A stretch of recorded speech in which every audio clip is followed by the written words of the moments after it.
A Day in My Life as asawa ni Jimin. Haha. So ngayon nga meron tayong lakad. Manonood tayo ng Ransok Jean F Tour sa Amsterdam. Kaya maaga tayong bumangon ngayon. Maaga kasi tayo mag-aasikaso. As you can see, tulog pa ang aking mahal na asawa. Kailangan muna nating matapos ang mga gawaing bahay. Iniisip ko na dito kung anong una kong gagawin at yun ay ang magsaing. Diba? Para habang ginagawa ko yung ibang gawaing bahay, naluluto na siya. Kaya inuna natin ang sinaing. Ayan. Ganun ata talaga pag meron ka ng live-in partner, no? Bago ka makaalis ng bahay, uunahin mo muna yung mga gawain. Para pag uwi mo tapos ka na at wala kang maiiwan. Dito nga hinuhugasan ko na yung bigas. Ayan na, nasalang ko na. Ganun kabilis, magic, diba?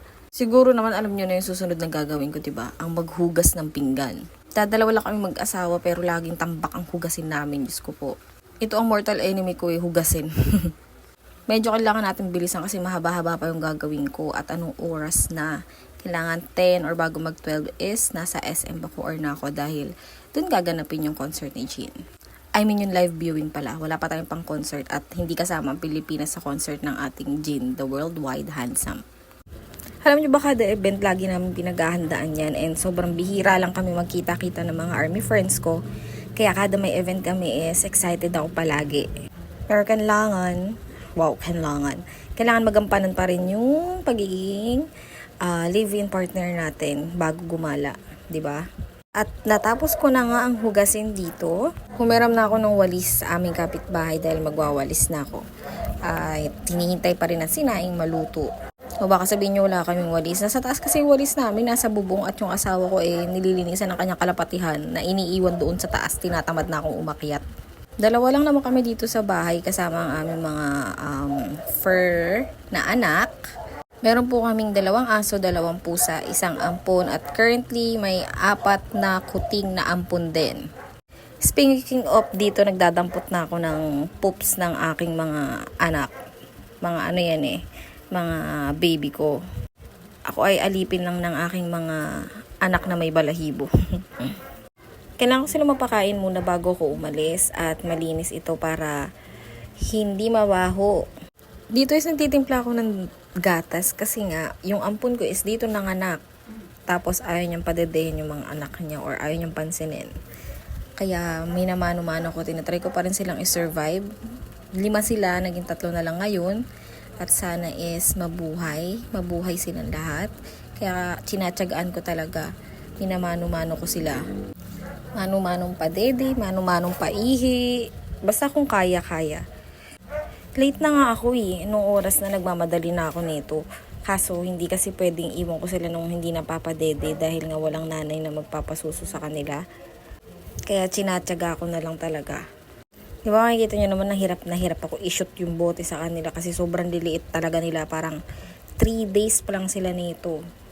Hindi naman pwedeng hayaan ko na lang, diba? Kailangan gumawa pa rin ng paraan para mabuhay ang mga bulinggit na ito. Ito yung una, kasi 3 sila. Ayan yung una purong puti lang siya, sobrang ganda.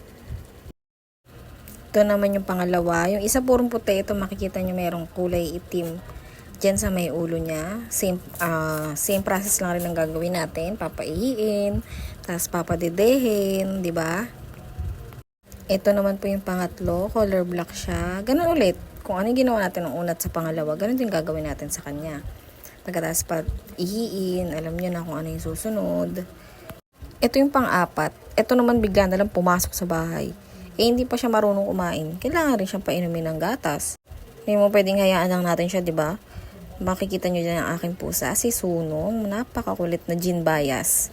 Ewan ko gustong-gusto niyan si Jean. Dito hinihintay ko na lang maluto yung sinaing para mapakain ko yung mga alaga ko. So habang hinihintay ko, iinom muna tayo ng hormone balance. Ako po kasi ay may PCOS, so kailangan ko talaga ng mga ganitong bagay para matulungan yung hormonal imbalance ko. Sinaing na lang naman hinihintay ko dyan, napakatagal. Late na ako, Diyos ko, nandun yung mga kasama ko. Diba? Minom-inom pa. So, habang naghihintay ako, tablet muna kasi nga gamit ko yung cellphone ko pang record. Medyo inaantok pa ang EA na ito, kaya unat-unat pa. Dito is luto na yung sinaing. So, magpe-prepare na tayo ng pagkain nila. Pero bago yan, inaglambing muna tong sunong na ito. Yan talaga ang pusa ko. Original. Tapos dito is luto na nga yung sinaing. Hinuhugasan ko na yung mga kainan nila. Ayan, makita nyo, umuusok pa. Sasandukan ko muna sila kasi may dog food naman sila. Ihahalo ko lang yung dog food nila sa kanin. Ayan, mainit-init pa, umuusok pa. Pagtapos na ito is pwede na ako maligo. Kasi tapos na yung gawain ko. Ayan, papalamigin lang natin. Nilagyan ko ng onting tubig. Araw-araw kong ginagawa to, Diyos ko po. Super kulit talaga ng pusa ko na yan, Diyos ko. Makikita nyo dyan, maya ako babasa kanya kasi hindi makapaghintay. Gugutom na ata, pero parang 9 pa lang, 8 pa lang. Ayan na, pinapalamig ko na. Pagtas lumamig nito, hati-hatiin ko na sa kanila. Tapos pag nakita kong kumakain na sila, pwede na akong kumilos ng sarili ko. Ayan, yung sa aso ko, saka sa pusa ko, iba po yung pagkain. Kasi yung mga aso ko is hindi pwede mabuhay na wala rice. Ayan na, kay Suno. Dalawa po yan sila, pero yung isa is nasa Galaan. Hindi ko alam kung nasaan. Uuwi rin po yun mamaya. Dito is, bibili na ako ng aking conditioner at shampoo dahil naubusan na po ako. Papunta ako sa tindahan nito. Ay, haggard talaga ako dyan. Talaga naman. Dead mo sa basher. At nagmamadali na rin talaga ako kasi nga may naghihintay na. Last year lang ako naging BTS Army pero wala pa naman akong pinalalagpas na event and thankful ako sa asawa kasi supportive. Makikita niyo yung mga tattoo ko na yan, sila po yan, ang OT7. Diyos ko, kahit sino naman ata mamahalin ng BTS, diba? Tignan nyo, ayan, pabalik na po ako niyan sa aming bahay at nakita ko ang pusa ko. Diba sabi ko sa inyo kanina, may dalawa yan sila. Nakikita ko yung pusa ko dito, ayan o. Tignan nyo, ang sarap ng buhay, di sundo pa. Oras na kasi ng kain, kailangan makakain din siya pagtapos saka na ulit siya lumabas. Ayan, ayan na. O, diba kinakain na nila yung pagkain ng aso, pero bahala na sila, kailangan ko na maligo. Ayan na nga, maliligo na ang EA. And 1, 2, 3, tadan! Hindi ko naman pwede videohan na naliligo ako, diba? Pagpasensyahan nyo na rin yung voice over ko kasi first time ko to. Sabi ko kasi parang ang sarap a day in my life kada may event. Isa lang po akong normal na tao na mahal ang BTS.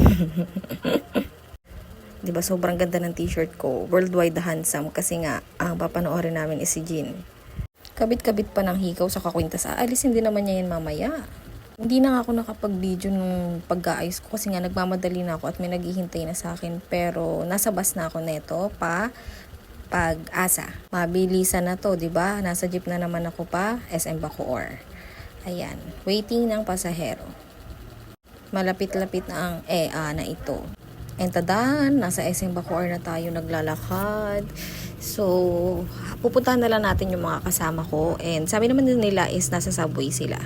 Dito nga is papunta na ako sa kanila. Hinahanap ko na sila at nagugutom na sila. Kasi nga sabi ko, diba, paulit-ulit na ako. Sorry naman. Late na ako talaga dun sa call time namin. Ayan, nandito na tayo sa subway. Ako po ang pinakabata sa aming magkakaibigan. And nakilala ko lang sila dahil sa BTS or sa ARMY. Ayan, si Ate Joyce and si Uni. Meron pa kaming isang friend pero habang hinihintay namin, si Kat is mag-order muna ako. Kasi dilya lang naman yung in-order ko dyan sa subway kasi masarap. Diba? Alam mo, matatagal na magkakakilala yung mga yan. Pero this year ko lang yan sila nakilala. And nagkikita-kita lang kami pag may event. And ito nga in-order ko. Ayan. Dito is nagkakabigayan na po kami ng mga freebies. Nagkakaabutan na po kami. Nag-exchange po kasi kami 3 eh. I mean 4. And hindi ko na nakuna, nandito na rin pala si Kat. Grabe, para ako maglalayas, di ba? Pag may event yung BTS, laging ganyang kalaki yung bag ko. Kasi nga, ang dami ko nakukuha sa kanila. Yan, flex ko lang yung bigay ni Uni na kwintas. Di ba? Super ganda. Pati yung backpack na dala ko, siya may bigay. Super spoiled ko sa mga ate ko na yan. Diba? Malinis. Chismisan lang po ang peg namin dyan. Ito po ang ginawa kong freebies. Ayan. Isisiksik ko na lang po yan dito mamaya para makita nyo kung ano yung freebies. Dito is nag-CR muna kami. Kasi mahirap mag-CR sa SM. Yan. At ito po si Kat. Ewan ko ano sinasabi ko dyan. Yan sikat kasi hindi ko nga siya nakunan kanina. Ayan, after nito, kunin na namin yung ticket. Ayan na, nagbabayad na si Madam. Tsareng. Thank you so much, Ate Joyce. Yan, Ransok Jean, diba? 6 kami in total. Yung dalawa is friend ni Ate Joyce, pero new friends na rin namin. And look at the ticket, diba? Bumili muna kami ng snacks namin sa loob. Ayan. Sorry, sobrang bilis ng voice over ko. Hi, Ate Joyce! Dito is, bago pumasok, magpipicture-picture muna kami. Siyempre, hindi pwede mawala yan, diba? Diba? Hindi marunong kumuha ng angulo si bakla. Basta na lang makapag-video. Te, nung binibidyohan mo dyan, te. Alam nyo ba, sobrang bilis maging kaklose ng mga army friends.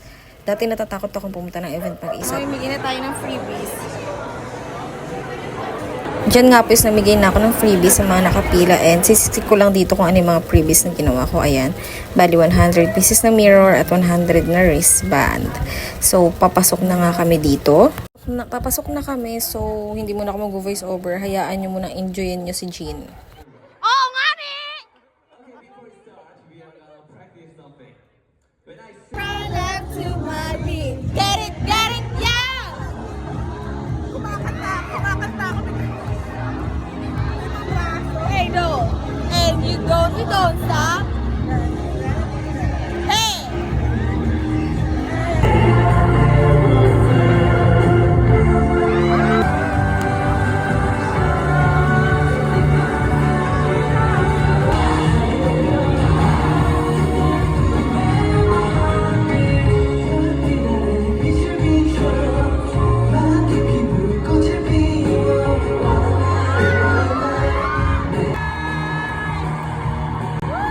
Dahil kayo!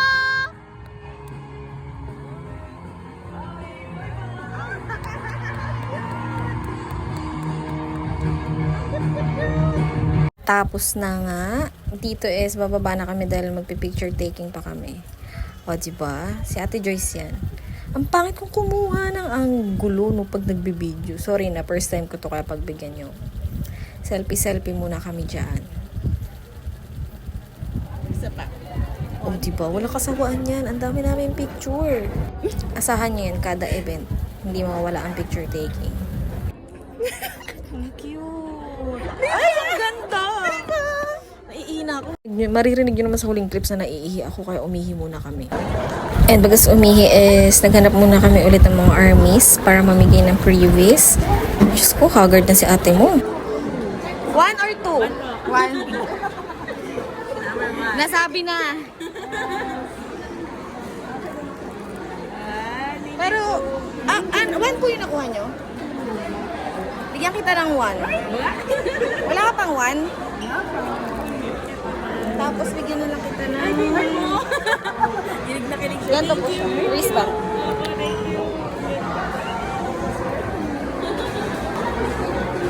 Excuse po, nabigyan ko ba kayo ng mirror? Hindi. Tapos ikaw, ano yung nabigay ko sa'yo? Mirror lang. Ito po yung mirror. Thank you. Thank you. Diba? Sobrang saya mamigay ng freebies sa armies. Kaya kada event lagi ako may pa-previous para sa kanila. At dito sinahanap ko na nga yung mga kasama ko kasi kakain kami bago muna umuwi. Diyos ko, picture na naman. Ayan, nandito kami sa may food court. Naghanap muna kami ng mga uupuan at mapupwestuhan and kung anong kakainin. At ang nagwagi, ang kebab. Diba? Panay post. Pauwi na rin kami ng mga oras na yan. Tapos na rin kaming kumain.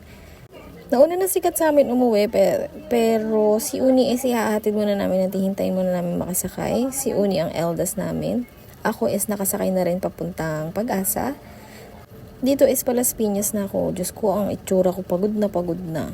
Ayan, at last nandito na ako sa amin. Hindi ko na mabibidyohan yung pagpunta ko sa mismong bahay kasi nga pagod na talaga ang na ito at hanggang dito na lang. Dito is bumibili muna ako ng vitamins. Dito naman is palakad na ako pa uwi. And army, sana nag-enjoy kayo. Huwag niyo husgahan ang aking video dahil this is my first time. Bye!